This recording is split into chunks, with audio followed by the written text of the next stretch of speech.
hold on, let me look at my list.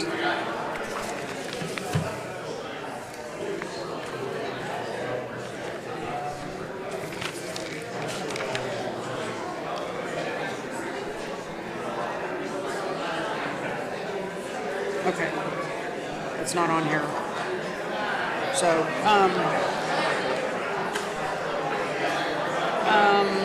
do you know what? There's a need to do that. Okay. Well, hopefully people will read it and find it. Is that okay? Or Yeah, I think so. It's just I thought it'd be easier if you talk about it, if you knew what day it was. But I don't know what day it is, oh, okay. and that doesn't tell me. Who would know? I don't know who planned that. I don't know. All right. Say it one more time.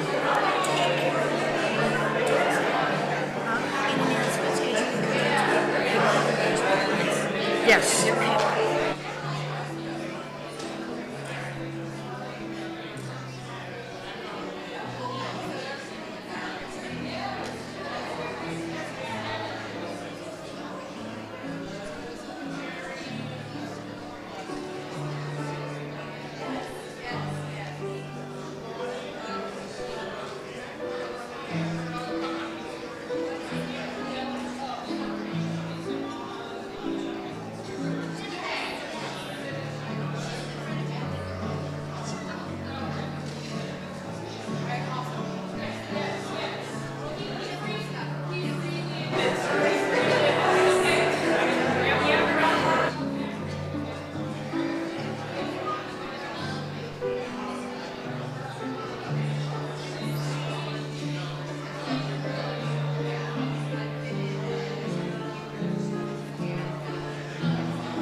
We're gonna have to figure that out when the time comes.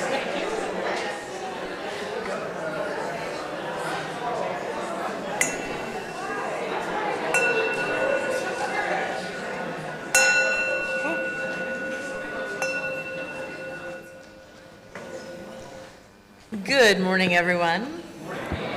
Buenos dias. Welcome to Bay Area Unitarian Universalist Church. I'm Reverend Katie McQuage Loukas, and my pronouns are she and hers.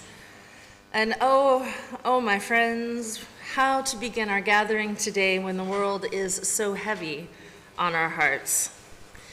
We'll take some time later in the service because that's part of what it means to be a religious community. Yes, we learn and we practice and grow, but sometimes we make some space to mourn or to be angry or to be overwhelmed. Whatever you feel, however you are arriving in this space, it is right to bring it here because where else would you bring it? And so first we gather, we settle in, we will light our chalice, we will sing, we will affirm our covenant, and we will gather as a people of spirit and wonder in spite of all that happens in the world to build the container for all that we bring in the doors with us today. So let us take a moment to breathe and to remember why we get out of the house on a Sunday morning. We are here to gather and to be together. Whoever you are, whomever you love, however you have arrived here today in body or mind or spirit, whether you're joining us here in this space in person or coming to us online, wherever you are on your spiritual journey, you are welcome here. Bienvenidos aquí. If it is your first time or your 500th time, you are welcome here. We are glad that you are here, and we are glad to be here together. I have opening words from Samantha Lynn Wilson. A call to worship is secretly a call to focus our attention. Choosing to focus our attention is countercultural. Daily, we are called to worship at the altar of many devices, surveillance systems we let take lead over our every waking moment. We are called by headlines set purely on our activation and by tools that gamify human connection. We are not called, we are led. We are not led, we are entrapped. And so instead, here we practice being called. We are called to bring our attention to the altar of unpredictable human relatedness. We are called by ancestors, this room's particular light, this chalice's particular flame, and these children. We are called to focus all our attention on a foolhardy and open-hearted commitment to share a future together we cannot cancel or control. In the words of the poet farmer Wendell Berry, we are called here to do something today that does not compute. Spirit of life, call our collective attention to this precise moment, the threshold between then and now, the moment upon which we hang our honest promises like portraits, chiseled and framed by our own hands, imperfectly and together. Come, let us worship together.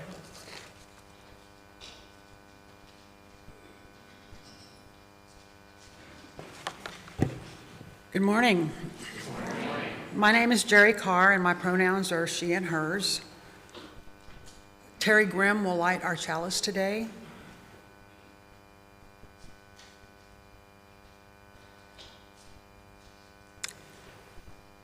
In these wild, historic, and uncertain times, we gather to remember who we are, who we belong to, and what we are called to do. As we light this chalice, we kindle the spirit of the great turning, the movement for justice alive in this nation today. May we feel it on our bones, and in the stillness of this hour, may we sense it calling our name. I forgot to light the candle.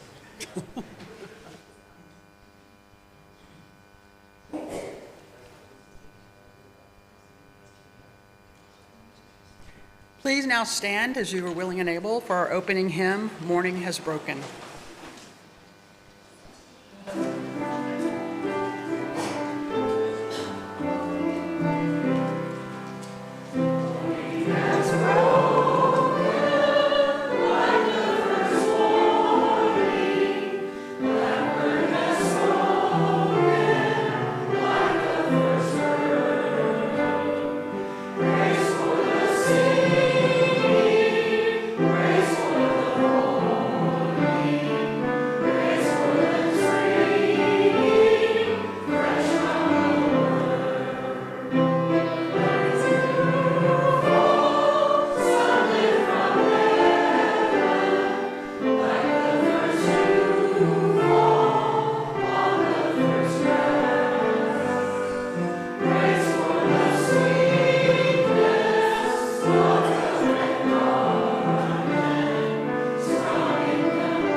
It is not always easy to find love at the center. There is not an easy set of instructions numbered 1 through 7 or maybe 8. It is not always easy to find love at the center. Today, in Covenant, we celebrate our living tradition, which invites us to take deep breaths of fresh air into the newness of every day, so our minds, hearts and spirits will be continually nourished. It is not always easy to find love at the center. So for today, we gather in covenant to celebrate the reality that love is at the core of our beings, and that love will guide us if we open ourselves to the challenges which love requires of us. May we accept this challenge with dignity and grace. Please join me in saying our covenant. Love is the doctrine of this church. The quest of truth is its sacrament, and service is its prayer. To dwell together in peace, to seek knowledge in freedom, to serve humanity in fellowship, thus do we covenant with one another. And I believe, is Sonia here? Does someone want to lead us in the Spanish version? Huh? Oh, okay. Thank you, Liz.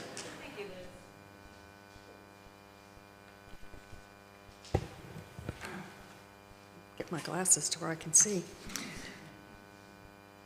El amor es la doctrina de esta iglesia.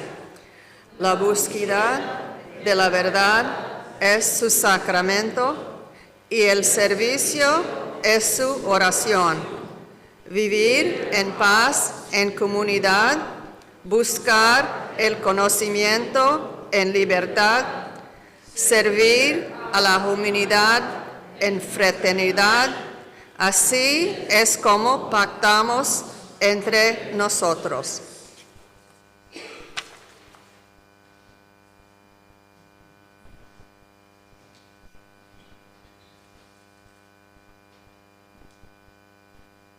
I generally begin our time of joys and sorrows by beginning with community and peace and what can be said today about peace. There are no words that have not already been spoken, and yet we speak them again and again, saying, "This must not be." How much suffering to maintain the expansion of empire and the egos of fragile men. This weekend, our nation joined with Israel to bomb Iran. Yes, again, but more this time. Sustained bombardment resulting in tremendous suffering on the ground. And yes, the Iranian regime is monstrous. And no, bombing will not lead to peace, no matter what the president says on television. There is no path to peace that runs through bombing schools, nor is there even a path to peace through bombing military facilities. The only path to peace is justice. The only path to peace and justice is through self-determination and right relationship. The people of Iran must decide their own destinies, and they cannot do so if they live in fear, whether that is fear of their own regime or fear of American airstrikes. We, as Unitarian Universalists, say no. It is difficult to say what could be done because the forces at work are beyond the powers and abilities of any of us in this room, but it is important to say no. It is important to remember when our government does not represent us, to not allow silence to be taken as consent. Americans do not want this. In this moment, the mechanisms of protest and democratic politics are not working. This week also marks 4 years since Russia invaded Ukraine. And there too, the massive loss of life and damage to both societies is overwhelming. And again, I say how much suffering to maintain expansion of empire and the egos of fragile men. To this, too, Unitarian Universalists have said no and continue to say no. For these places, and for all the other places around the world roiled by conflict, including our own nation, where the government makes war upon its own people, I light our white candle for peace. This candle reminds us that we can be better and can choose better, and it burns with our commitment and recommitment to this dream world we carry in our hearts and that we will build together. Let us hold a time of silence for mourning, but also for determination and hope, remembering that we are not alone in our commitments to peace and justice, but we are part of an ecosystem of many, many others working to build that more just, more free, and more peaceful world.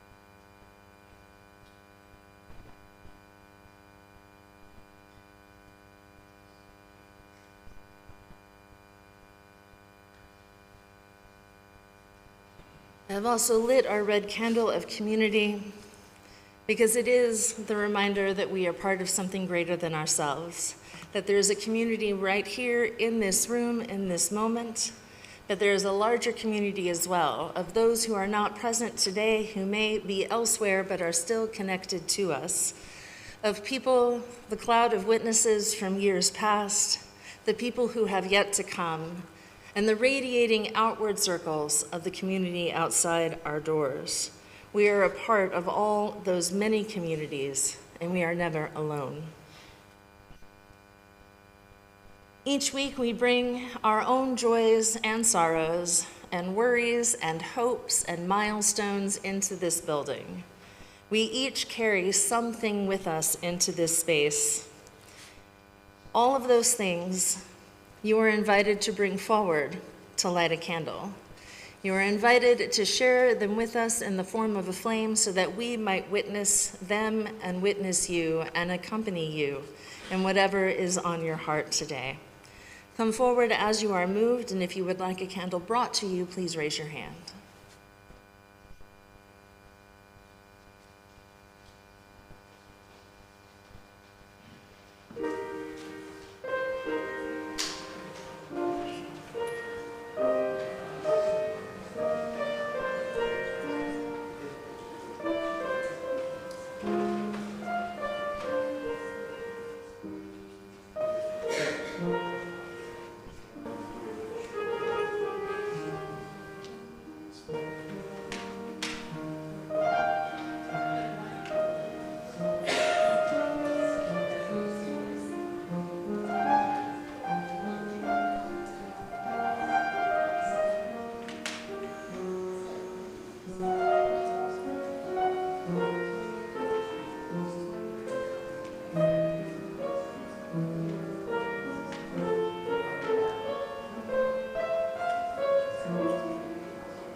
all these wishes and worries, all bits and pieces of our hearts gathered in the front and gathered together to make light and warmth greater as a whole.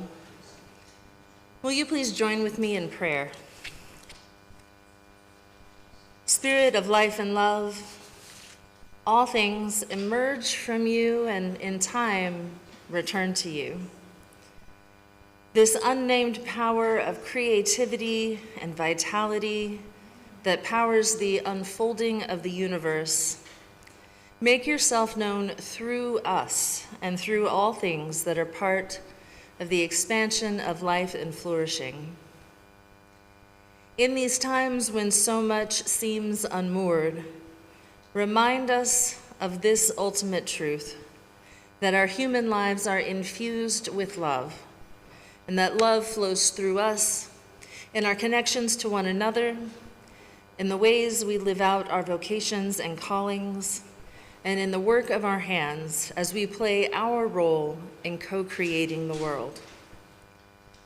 Remind us that we are participants, not bystanders, that we are agents of change, not mere recipients of the status quo. Remind us that even when the powers of the world are in motion, there are gaps where we might act or speak to fracture that power and reclaim some of what was ours. Help us to hold neither the clear certainty of optimism nor of pessimism, but instead to the uncertainty that is hope, the knowledge that other things are possible, even when they are uncertain, and that it is we who make them more possible with every word, with every act, and with every movement. Spirit of love and justice, move in our hearts and in our hands, that we might always draw strength to do what must be done so that the world might be remade, little by little, moving ever closer to beloved community. Amen, and may it be so. Our prayer in song is number 88, Calm Soul of All Things. Please remain seated.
Hello, I'm Christina Hicks. My pronouns are she, her, and Gloria is letting me do this story for all ages today. We'll be reading The Gift of Ramadan by Rabia York Lombard, illustrated by Laura K. Horton. And because I'm a children's librarian, we will do it story time style. So you can see the pictures. A rainbow of color winked at Sophia as she handed the Ramadan lights to her mama. These were her favorite decorations because they made her feel as though a special guest was coming. Grandma raised an eyebrow. Pretty, she said, pretty and sparkly, just like the heart of a person who fasts. Sophia stopped twirling.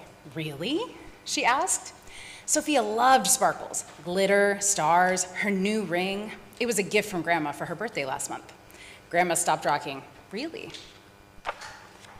Sophia knew that fasting was not to eat or drink from sunup to sundown. Sophia loved food, but she also loved sparkles. She turned to her mama. When does Ramadan begin? Mama opened the curtain. Adam, Sophia's little brother, pointed to the sky. Moon, he said. That's right, Mama answered. See how thin it is? Sophia nodded.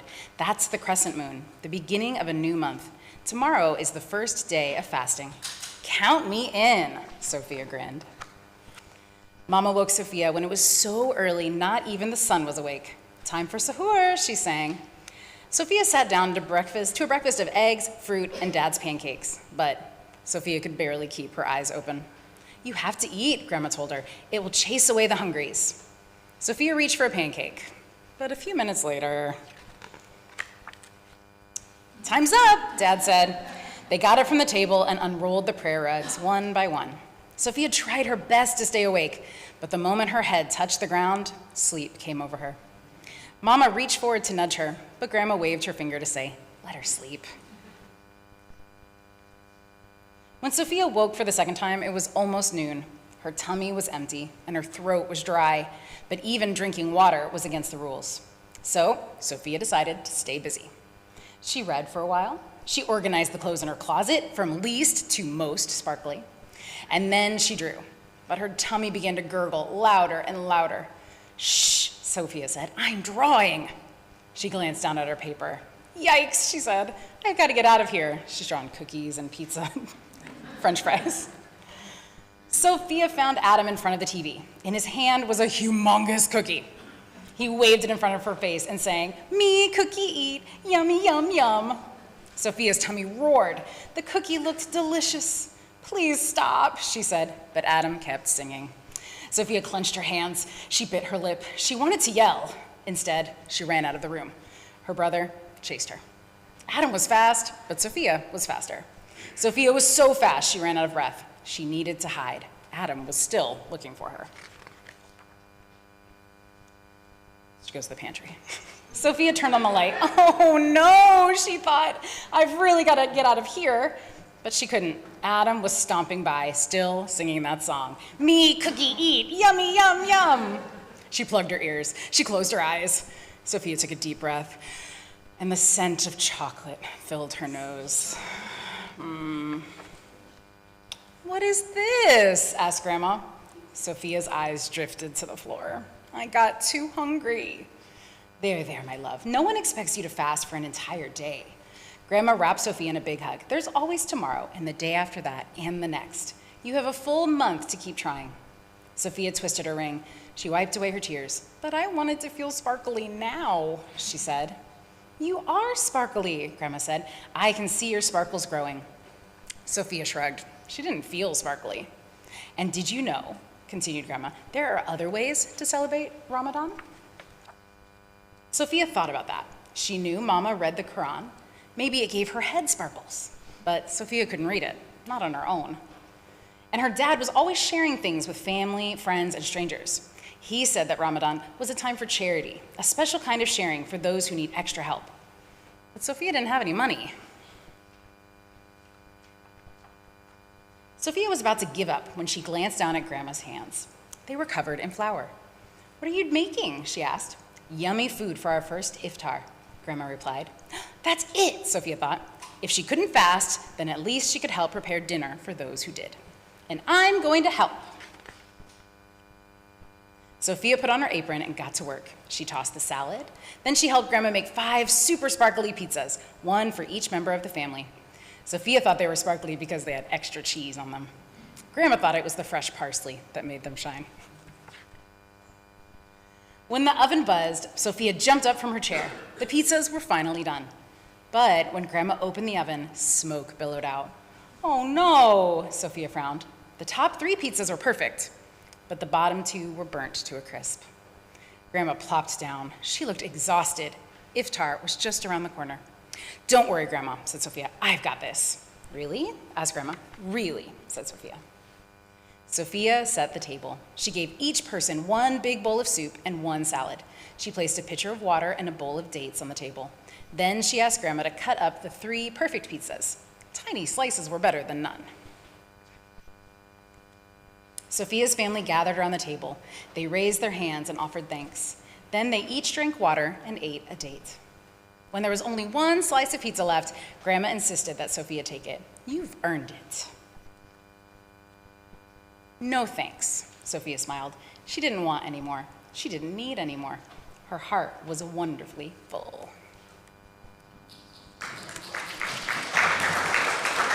Thank you.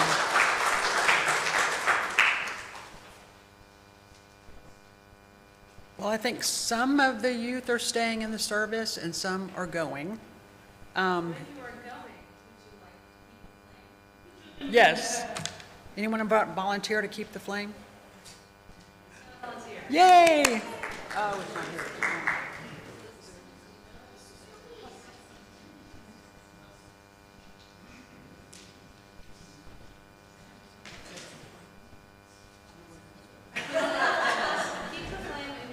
Keep the flame in your heart. And go on your way to your classes. Thanks for volunteering. We're nothing but flexible. Religious freedom from generation to generation.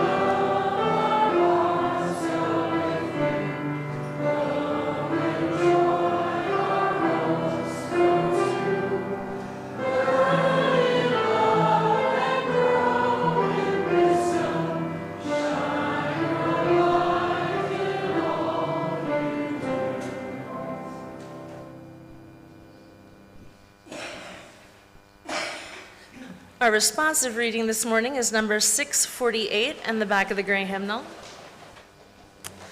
Beginnings by Denise Levertov.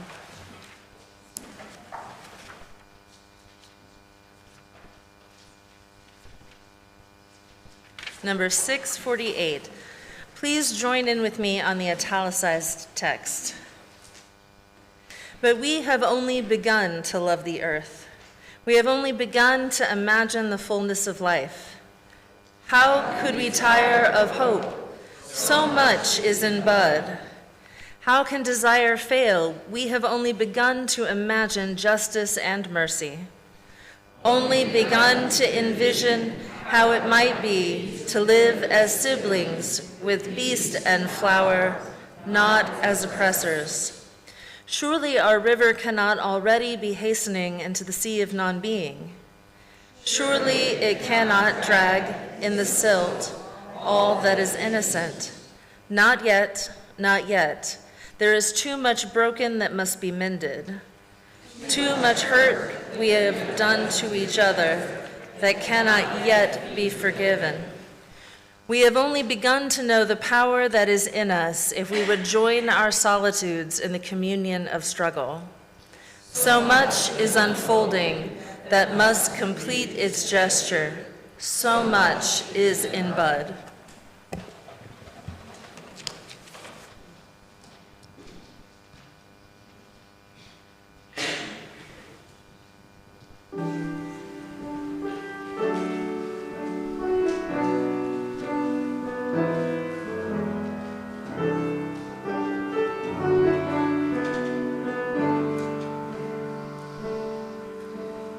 Love has broken down the wall.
Our reading today is called Set in Stone by Victoria Safford.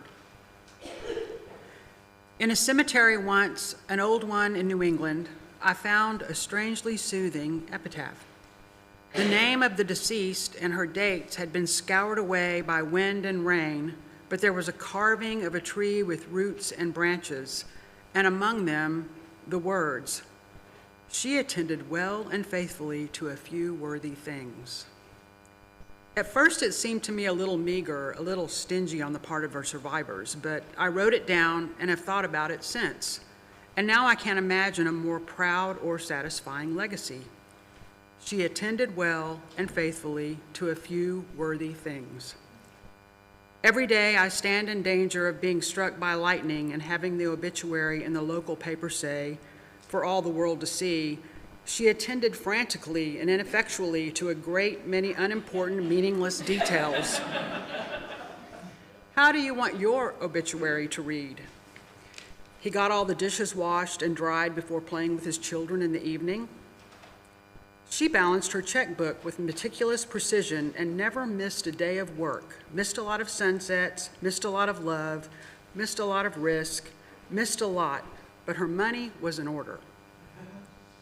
"She answered all her calls, all her email, all her voicemail, but along the way, she forgot to answer the call to service and compassion and forgiveness, first and foremost of herself." "He gave and forgave sparingly, without radical intention, without passion or conviction. She could not or would not hear the calling of her heart." How will it read? How does it read? And if you had to name a few worthy things to which you attend well and faithfully, what, I wonder, would they be?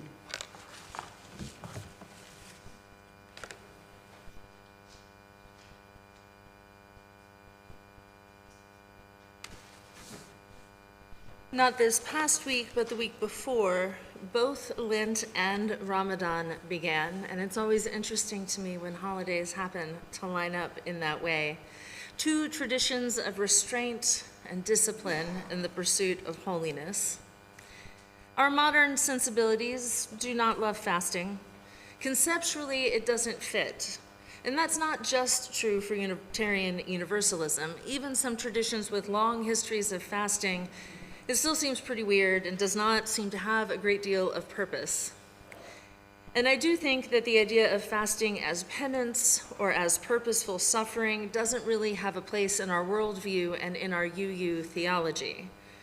Unitarian Universalists do not view punishment as inherently useful.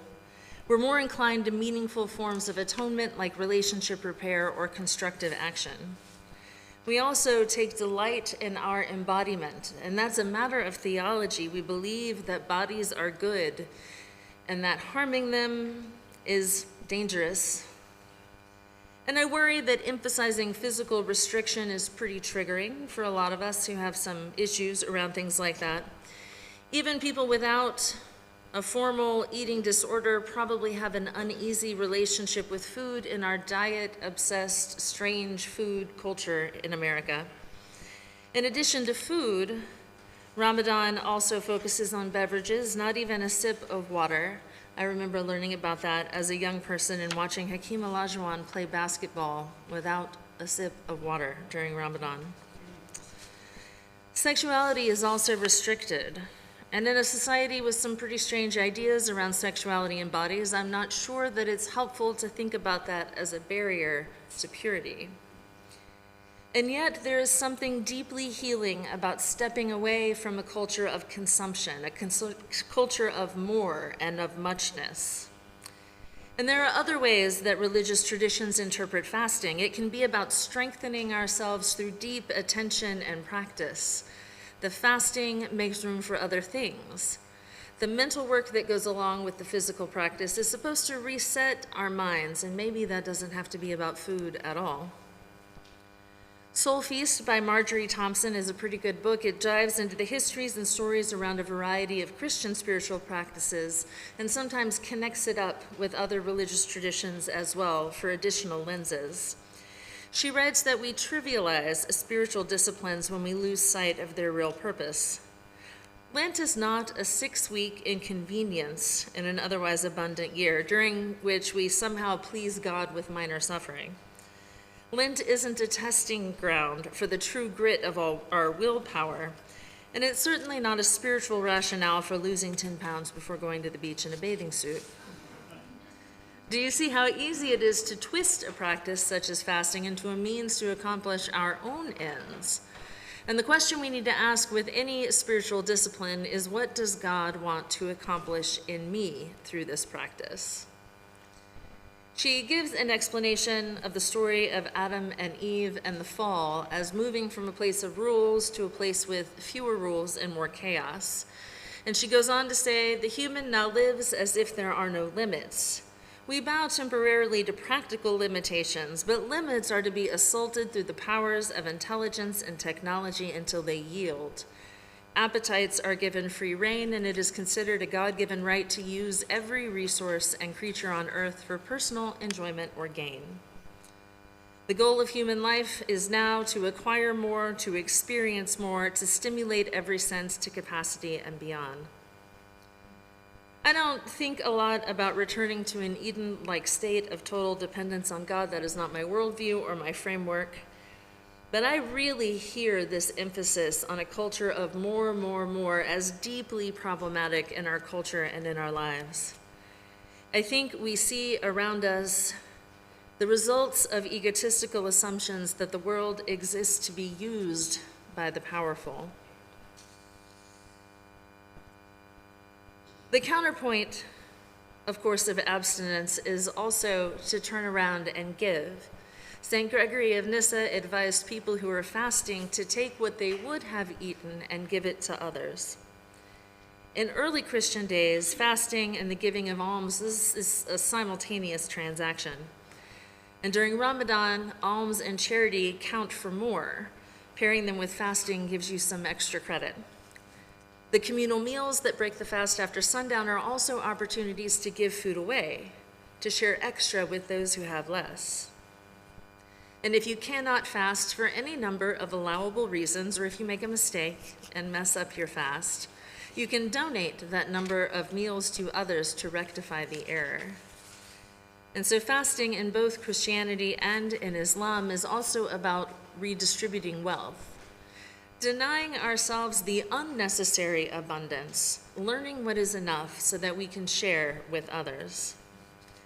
I particularly love the idea of the communal meal being a place where all sit together, where relationships are built and sustained across barriers of class in particular.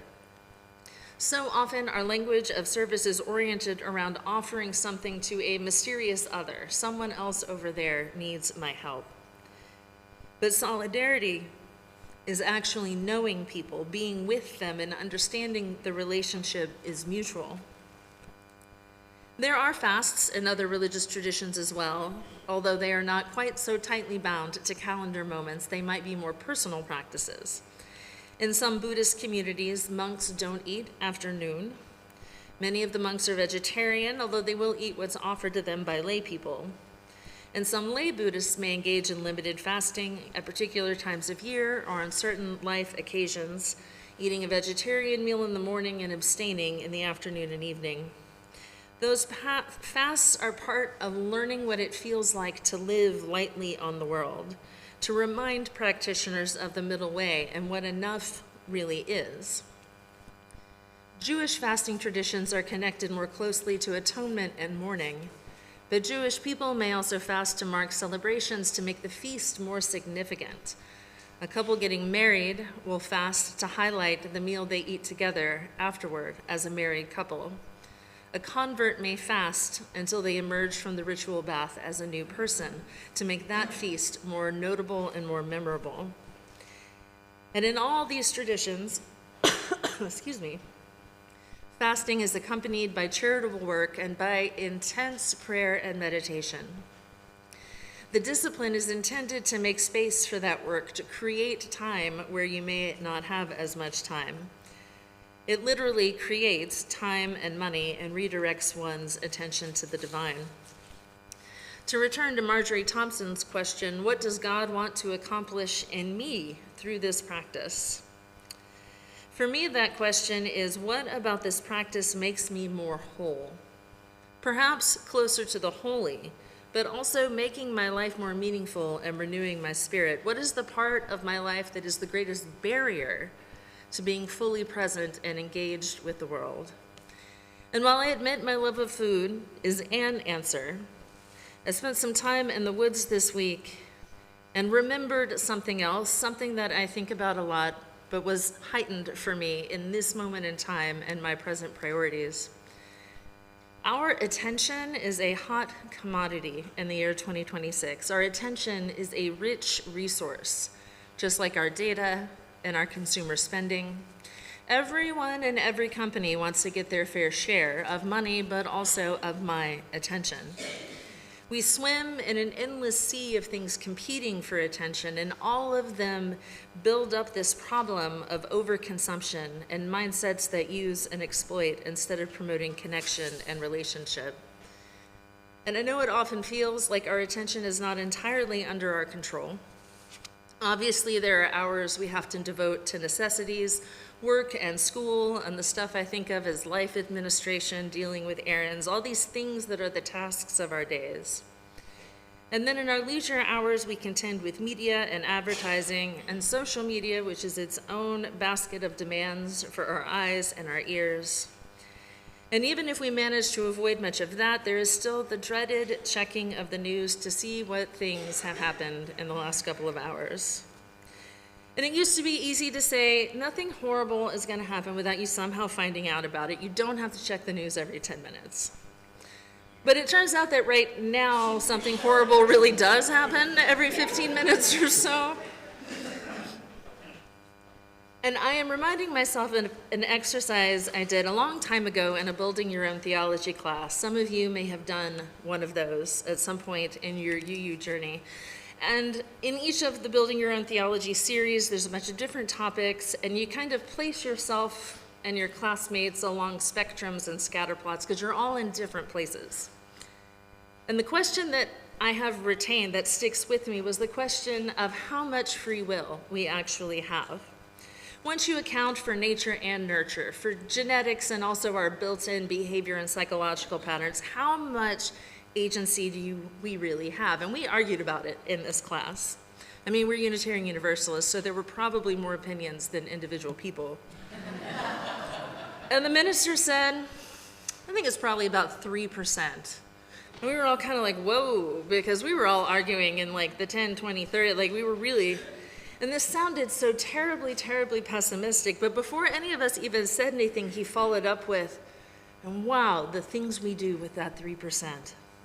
There is a whole universe in that percentage. I think my own struggle, my own primary place of overconsumption, compulsions, my attention, my media consumption. I was a news junkie in normal times, whatever normal times may be. The attention I give to newspapers, magazines, the few forms of social media I trust myself to engage with because I know I'm a news junkie. All of that takes up space in my life and in my mind, space that could hold other things like poetry, music, trees and sunshine, and being present with the people in my life. Things I did for 3 whole days, and it felt like a revelation. Oh yeah, I can live like this. And I do have to engage with the world because if nothing else is part of my job and is also just how I am. But somewhere in there is something like that 3%. There's whatever percentage of my attention and therefore my time, energy, and money that's mine and that I have the ability to direct. And this is the point of the vast majority of spiritual work, to train ourselves to practice attention. Mindfulness observes our internal mental workings, and the purpose is to be aware of what's bubbling away in there, and ultimately to let pass or release what does not serve us, making space for renewal. Prayer has many forms with different combinations of mindfulness or intentional direction, aiming our thoughts towards the divine. And I cannot control every thought that enters my mind or every distraction, but I can control how I respond to them at least some percentage of the time, whether that's 3% or something else. And all of this would be true in those hypothetical normal times that I'm pretty sure I remember. But we don't live in those times. And I think in these times, paying attention to that inner self is actually more important than ever. Because we cannot prevent knowledge of the world's horrors, but we do have some ability to place boundaries between what is useful knowledge and what is not. We can learn to develop the capacity to distinguish between being informed and bearing witness on the one hand, and what is doom scrolling and voyeurism on the other hand. Setting those boundaries, excuse me, in place. I need my I know, get a little dry up here. All right, I think that's better. So setting those boundaries in place is part of what, for me, enables me to be aware without overloading. Because overloading leads me to burnout and despair. Maybe I need more of a drink.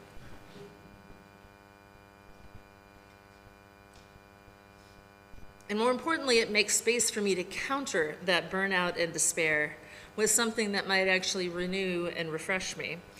And your particular issue might be something entirely different. This attention problem is not a universal one. There are an infinite number of ways to live an unbalanced life, and I've tried a lot of them, so I know. There are ways that we human beings, this is the thing we do, we turn our hobbies into escapism or consumerism. There are ways we numb ourselves or check out of our lives. I don't believe there's such a thing as a guilty pleasure. I think a little hedonism keeps us healthy and sane. But I imagine that most of us have had some moment where we realize we've leaned a little too far and numbed ourselves or overconsumed in a way that does not actually support us. And so in this season of discipline and restraint, I encourage you to think of an area of life where that would nourish you, not punish you, but nourish you. Not what you think society might demand or what a critical voice inside thinks you should do. Those aren't helpful things. But what would actually feel good, like a good stretch? What would restore you and what would renew you? Because whatever we need to be, we must also be whole. Oh my goodness.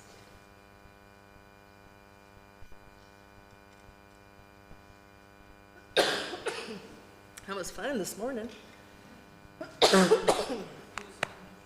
No, there's like pollen or something. I don't know. Always.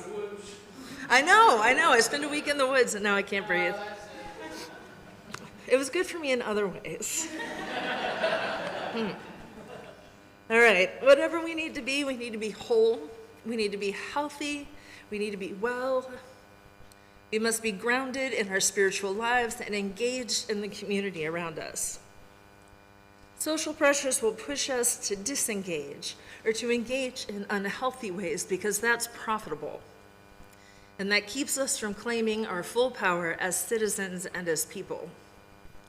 Resist that pressure so that whatever arises, we can know all the way down to our bones that we are capable, that we are powerful, and that we can be who we need to be to meet the moment as it comes. Amen, and may it be so. Now is the time where we practice some gratitude and think about the abundance in our life and the sharing, and we think about this church community. We are entering stewardship season, so I'm going to save you that spiel. Go get it next week. But keep that in mind. You've got your packets in the back. But also, at this moment, whatever you may have in your pockets or on your phones, please give as generously as you are able to support the work of this community.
Please join me in blessing the offering today. This gift from the abundance of my life blesses me, our ministries, and the world. Do we have any special announcements? No, okay. So announcements. On Tuesday, March 3rd at 7 p.m. in the sanctuary, we'll host a presentation titled Ukraine and the Future of European Security. Professor Richard Stoll, political science professor at Rice University, will explore the implications for global and European stability. The event is free and open to the public, and a light reception will follow. The Covenant of UU Pagans, known as CUPS, meets on Thursday, March 6th at 6 p.m. in the sanctuary. Each gathering includes experiential practices and discussion that nurture connection, community, and spiritual growth. All paths are welcome. Looking for spring break plans? On Thursday, March 12th, we're heading to the Museum of Fine Arts Houston. Admission is free on Thursdays, and Travis Eck will share his insights along the way. This intergenerational trip is open to all ages. We'll meet at BAUC at 9:45 a.m. to carpool. Use the QR code if you plan to attend so we can coordinate. We're launching something new next Sunday, March 8th at 12:30 in the library. Discover BAUC. This is a new monthly newcomer series designed to help you explore Unitarian Universalism and find your place here. We begin with UU 101 and meet the minister, a relaxed chance to learn who we are, ask questions, and get to know Reverend Katie. If you've been wondering about your next step at BAUC, this is a great place to start. Just come. No pre-registration is required. Also next Sunday, families are invited to a family potluck lunch at 12:30 p.m. in Cockrell Hall. Bring a dish to share and enjoy good food and conversation. Children will be cared for while parents have a relaxed discussion on parenting topics. After today's service, join us in Cockrell Hall for lunch and learn. Joe Higgs from the Metropolitan Organization of Houston will share how this interfaith, nonpartisan group works for meaningful community change, including projects affecting the Clear Lake area. And once again, don't forget to pick up your packet for the pledge this year. They're, I think, out there in the foyer. If you're new to BAUC and would like to stay connected, please scan the QR code on the screen to sign up for our weekly email. And now, please stand for our closing hymn, Wake Now My Senses.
closing words are from Lori Stevens, a minister in Tennessee that I knew when we were both students at different schools, but at the same time.